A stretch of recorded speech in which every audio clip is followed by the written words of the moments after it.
महिला दिल्ली की करीब आधी आबादी, मुस्लिम करीब 13% तादाद, मिडिल क्लास दिल्ली की करीब 67% आबादी, मलिन बस्ती दिल्ली में करीब 30 लाख झुग्गीवासी। एम फैक्टर का ये वो मास्टर स्ट्रोक है जो सत्ता की सीढ़ी सुनिश्चित करता है। दिल्ली में मतदान के बाद अनुमान है कि इस बार एम फैक्टर बीजेपी पर मेहरबान हुआ है और आप से छिटका है। बताया जा रहा है कि बीते विधानसभा चुनावों में आप और बीजेपी के बीच वोट की जो खाई थी उसे इस समीकरण ने पाट दिया है। सबसे पहले बात महिला फैक्टर की।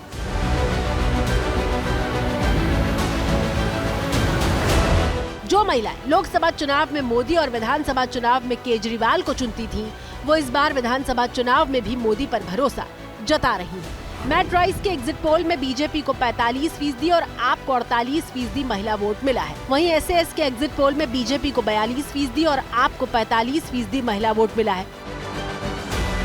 आप यहाँ भले ही बीजेपी से आगे नजर आ रही हो, लेकिन 2020 विधानसभा चुनाव के आंकड़ों को देखेंगे तो समझ आएगा कि बीजेपी ने इस बार कितना सुधार किया है।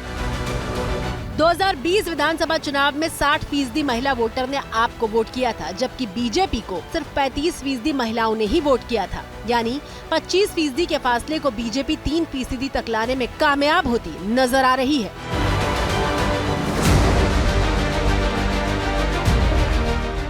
झुग्गियों में नेताओं के प्रवास की ये वो तस्वीरें हैं जिसे बीजेपी की तैयारियों का श्री गणेश माना जा सकता है। एग्जिट पोल के आंकड़ों में सामने आ रहा है कि झुग्गी और कच्चे मकानों से बीजेपी को आशीर्वाद मिला है। मैट्राइस के एग्जिट पोल में बीजेपी को 42% और आपको 47% एससी वोट मिला है। वहीं एसएएस के एग्जिट पोल में बीजेपी को 40% और आपको 47% एससी वोट मिला है। यहाँ भी बीजेपी भले ही आपसे पिछड़ रही हो, लेकिन बीते चुनाव से इन आंकड़ों की तुलना करेंगे तो बीजेपी की मेहनत रंग लाती दिख रही है। 2020 में झुग्गियों में आपको 61% और बीजेपी को सिर्फ 33% वोट मिले थे। महिला वोटर और झुग्गी में बीजेपी ने मुकाबला कड़ा किया तो मिडिल क्लास में जोरदार लीड ले ली। लगता है कि इनकम टैक्स और 8वां वेतन आयोग गेम चेंजर साबित हुए।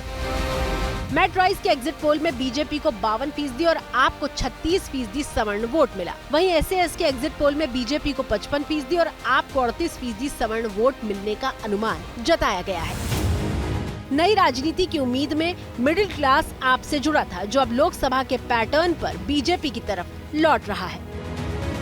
कुल मिलाकर एग्जिट पोल कहता है कि कहीं वोटों की खाई को पाटकर, कहीं जबरदस्त लीड बनाकर और कहीं कांग्रेस के जरिए नुकसान कर बीजेपी ने इस बार सत्ता की सीढ़ी तैयार की है। 8 फरवरी को पता लगेगा कि अनुमानों पर मुहर लगती है या कहानी पलटती है। For exclusive and insightful videos, subscribe to our new channel ABP Live Premium.